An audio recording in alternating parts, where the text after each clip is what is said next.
I think the biggest challenge actually has been deciding how we should apply our resources to really make a difference. There's so many things that you can do around sustainability, and we have tried to actually utilize our assets, which is our staff and our students and our campus, in order to really make a difference rather than put a stress on things that look like they might make a difference for the sake of it.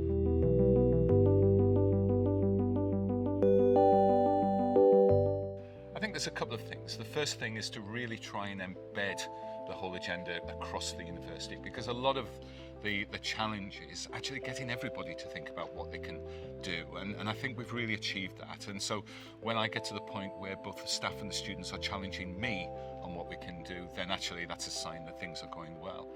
Clearly at institutional level there are bigger things.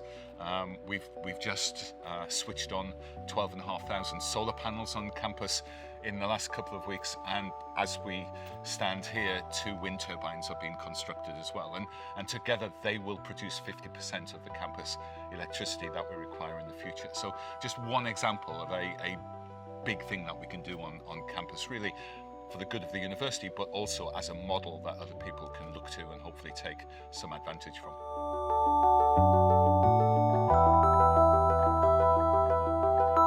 I honestly think that if we look at the innovation strategy that the government has just published and look at the things that they say they've learned from the COVID experience over the last 18 months, then actually if we can apply that to the environment and the climate, then we could do a lot worse. So it talks about the importance of long-term blue skies funding for research that actually will emerge as being relevant later.